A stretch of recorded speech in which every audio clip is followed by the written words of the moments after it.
me soutenir et vous faire plaisir, je vous invite à jeter un œil à ma boutique. J'y propose toutes sortes de peluches venant de différents univers. Je vous invite également à me rejoindre sur Discord pour discuter, ou sur DeviantArt et Instagram pour plus de contenu. Les liens sont dans la description de la vidéo. Hello la SPL, j'espère que vous allez bien. On se retrouve aujourd'hui pour découvrir la saga Boston, écrite par Sherlyn Hanash et Lou Jazz. A tout de suite.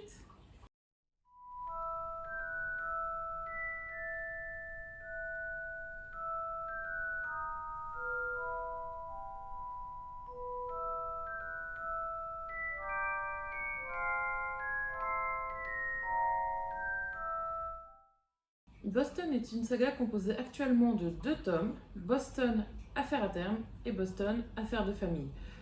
Cette saga a donc été écrite par Sherlyn Hanash et Lou Jazz. Elle est disponible en format PDF et papier chez Homo Romance Édition.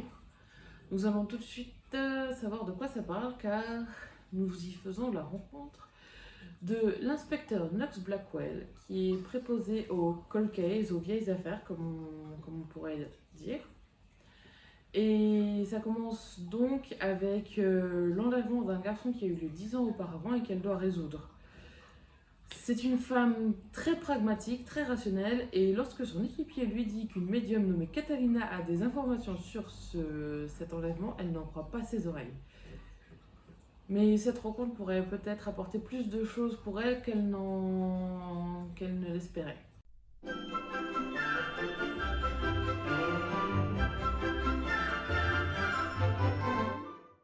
Alors, les points positifs. Alors déjà, j'ai mis très longtemps à lire ce livre, puisque ça faisait...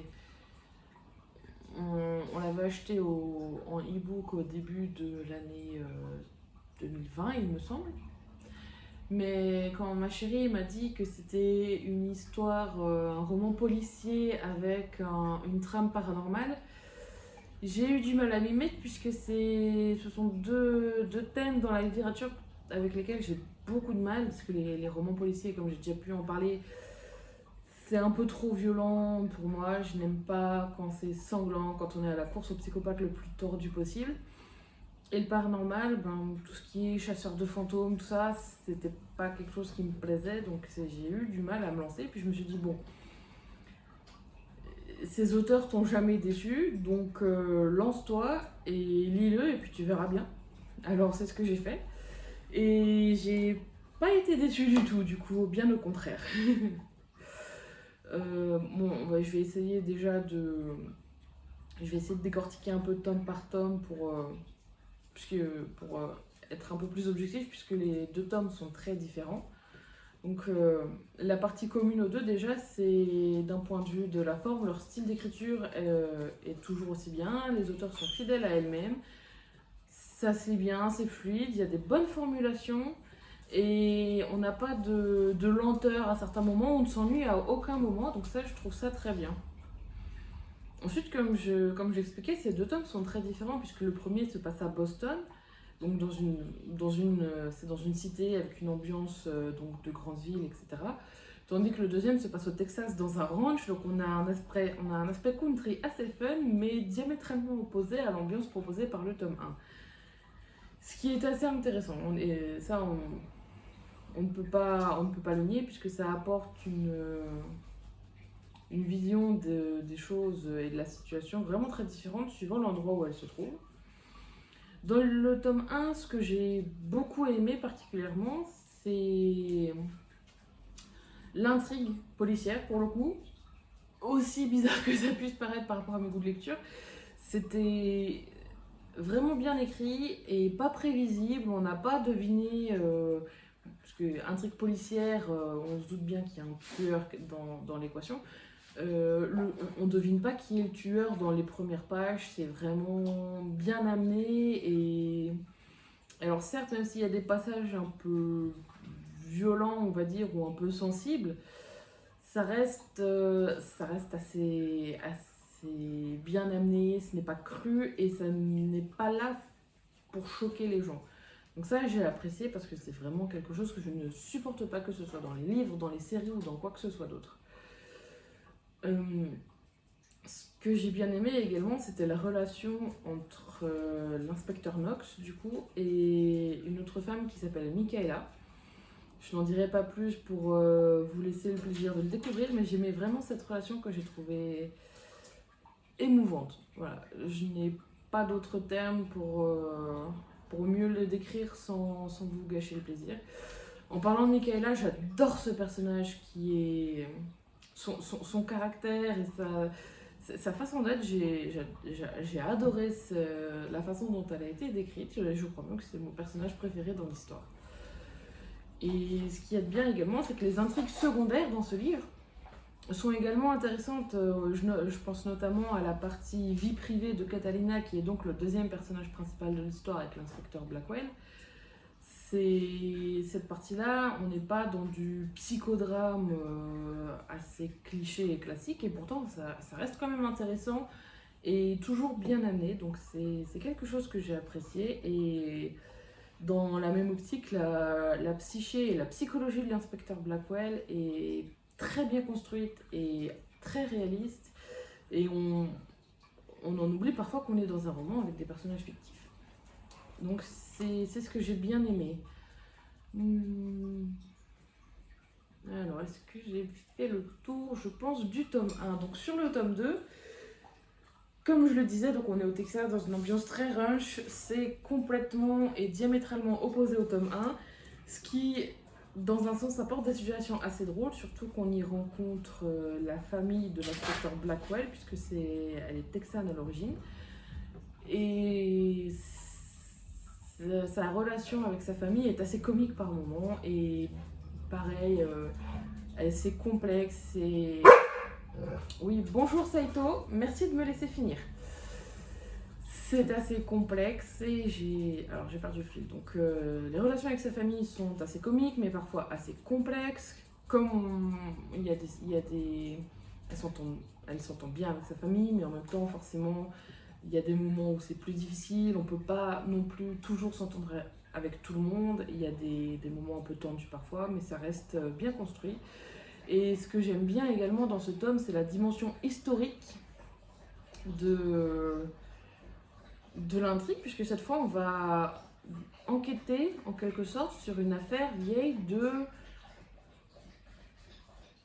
presque 200 ans, si mes calculs sont bons. Ça fait longtemps que je n'ai pas fait de maths, mais bon, très très très ancienne, puisque ça se passait à l'époque où les esclaves étaient encore autorisés dans certains états des États-Unis. Donc c'est assez ancien et ça apporte vraiment une dimension historique et toute une ambiance très différente. Voilà, je ne sais pas comment je pourrais décrire ça, c'est différent du premier tome, mais c'est bien aussi. Voilà, alors je pense que j'ai fait le tour des points positifs. On va continuer.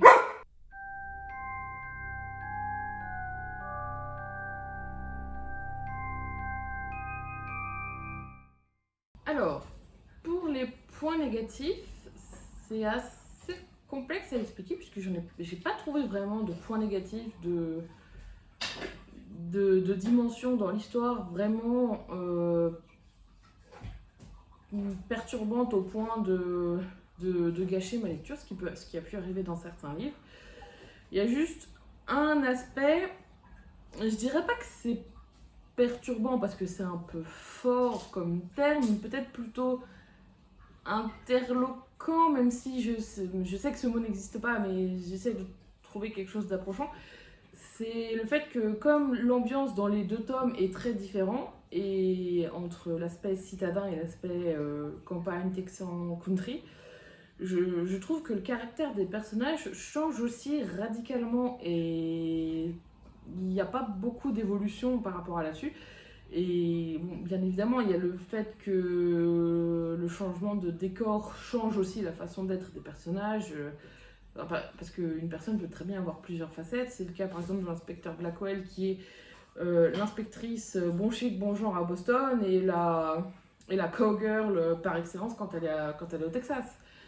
Ça c'est bien sûr, mais c'est vrai que au niveau de leur caractère, de leur façon d'être et d'agir et d'interagir avec les autres, c'est les mêmes. Du coup, ça fait que c'est les mêmes personnages, mais en même temps, on a l'impression que ce ne sont pas les mêmes. Donc c'est pas vraiment dérangeant, mais c'est vrai que ça ça interroge, voilà. Et du coup, je me demande, bon, si c'était juste, par exemple, parce que c'était le décor qui faisait que c'était comme ça. Il y a également le fait que bien souvent, c'est compliqué de garder exactement la même optique de choix pour ces caractères, pour le caractère des personnages quand on écrit, puisque évidemment, il se passe du temps entre chaque tome et les auteurs eux-mêmes changent en même temps, ça je le comprends tout à fait. Donc j'attends de voir si ce changement c'était une sorte de parenthèse texane pour les vacances, parce que ça se passe pendant leurs vacances, ou si c'est quelque chose de plus définitif. Et j'attends de voir, mais ça reste pas.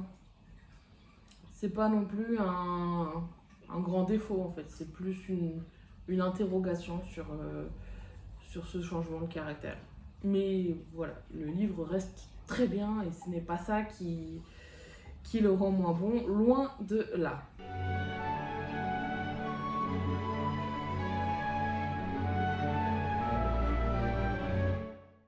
En conclusion, j'ai donc été très surprise par cette lecture de manière positive. J'ai vraiment adoré lire ça. Et je suis assez impatiente de voir ce que le tome 3 va donner quand il sortira, car il y a encore beaucoup d'intrigues qui ont été mises en place, de questions qui ont été posées et qui n'ont pas eu leur réponse. Donc je suis assez curieuse et impatiente de voir ça.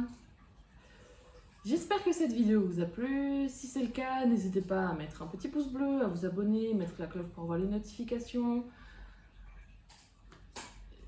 Je vous dis donc bon week-end, bonne semaine, à bientôt pour une prochaine mission et ciao la SPL!